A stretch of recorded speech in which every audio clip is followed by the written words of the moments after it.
Good morning, everyone. EagleX from ATX EagleX Gaming here today, and I have our Digimon TCG newsletter for the week of January 9th, where you can stay up to date with the latest information in the Digimon TCG. And I have some exciting stuff to go over today. But before I get started, I want to go ahead and ask you guys, if you haven't already, and you feel like I've earned your subscription, please drop a like and subscribe to the channel just to show your support so I know I'm going in the right direction. And stay towards the end of the video for the weekly giveaway I'm going to be pulling back up again that I did a long time ago, and I think you guys really did enjoy having. But with that being said, let's go ahead and get started with the content. So first, if you want to stay up to date on anything within my channel, I do have a Discord with the link below. And when you join the channel, don't forget to agree to the rules so that you have access to the rest of the channel. But latest news, we've been talking about Nationals, and Digimon Nationals, you can stay up to date with the latest information. So before I make these videos, you can go to Core TCG's Facebook page, or the Digimon Card Game Facebook page, or Twitter page, or any of the socials they're on, really. But when you're in the Core TCG Discord, make sure you agree to get your Digimon role, as I showed in the bottom left corner, and then you'll see updates from Yomsky in the bottom right about the Nationals update and what the latest information is. The last bit of information we've had was BT11 will be legal. There's going to be no mulligans and no side decks. And when you register, you want to make sure you do it on the RK9 website. The link was provided, and I'll provide it down below as well. But there's an 1,152 player cap, and last I checked, we're at 1,070 players, so we are getting really close to hitting that player cap for the event. And then decklist submissions. The decklist link is not live yet, but it is in your confirmation email for when you sign up for the event. As I said, the format was confirmed though. BT11, no mulligans, no side decks. So with that being said, a lot of people are putting in a lot of work into their playtesting groups. Decks I do expect to be popular. I expect to see lots of Grandis and Metal Gurumon for people who don't feel confident about getting new cards that fast.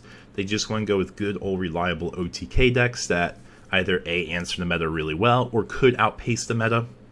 But then two newcomer decks that I really think could make a big impact is Black War X being the most popular and overrepresented deck in Japan. Not necessarily overrepresented, I should say, but just really powerful. As you have immunity from option protection, you have protection for almost every form in the game besides battle protection and deletion by effects, I believe. Don't quote me on that, which is why I believe Mass Demon started popping up towards the beginning and kind of mid for Japan's meta. Which, if we want to take a look at quick glance, this was the last big update I saw on the BT11 JPN Results. And they put Tier 1 being Grandis, Crossheart, and Maste because they all have ways to deal with Black War. I think Crossheart probably being the slowest of them all, especially since you have a Black War which can pop the Tamers. But Black War is definitely a deck to be reckoned with, especially when you combine the red and black bases. I think red base is probably the more popular of the two, but we have a pretty defined meta before we even really get the cards for BT11. So what do I expect? There is probably going to be something weird in our US Nationals for what we can see happen. But for the time being, these are probably decks I would expect the most based off of Japan's results. And moving on to other things, so outside Nationals. If you guys haven't already yet, get your premium Bandai products. You get some cool exclusive card arts through the site.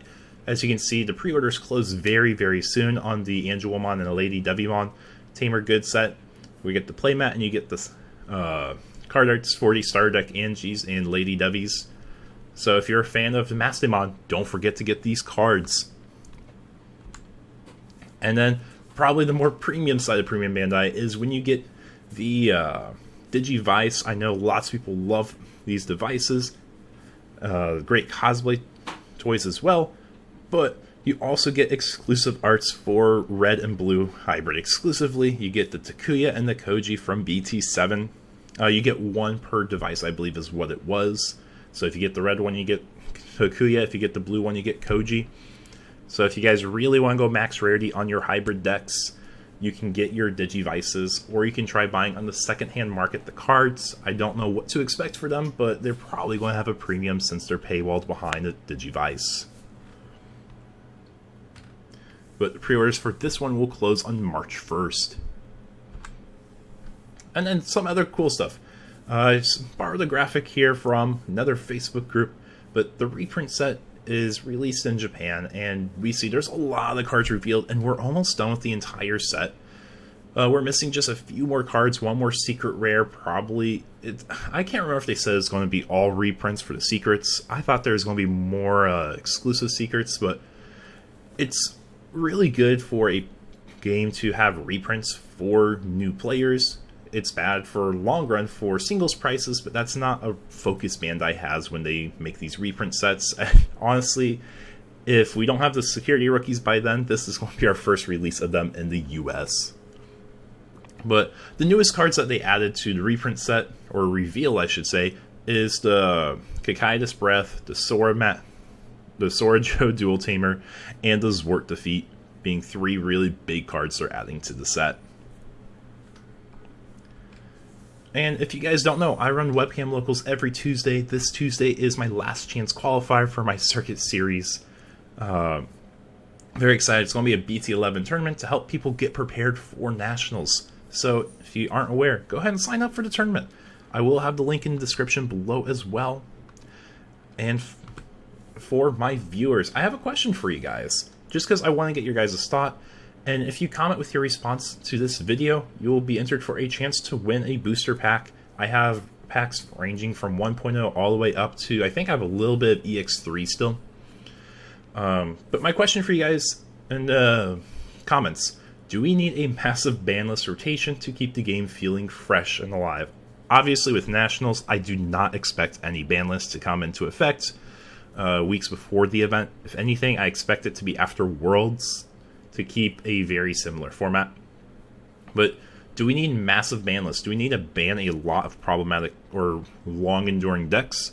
Or do we just need to rotate old cards in Block 1 and say move on Block 2 and forward to avoid Tier 0 formats, unless there's like a very designed interaction, which I don't think you really want to have that oppressive of a deck.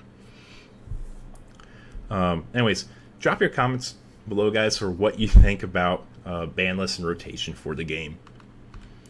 And finally, if you're in the Austin area, last time I had this, we had 2 locals. Now, with this video, you can see we have a lot more locals. So if you guys go to any of these locals, or in the Austin area, check out any of these locals. I'd love to support the community and keep everyone excited and the game growing. That being said, thank you so much for watching, guys. Take care.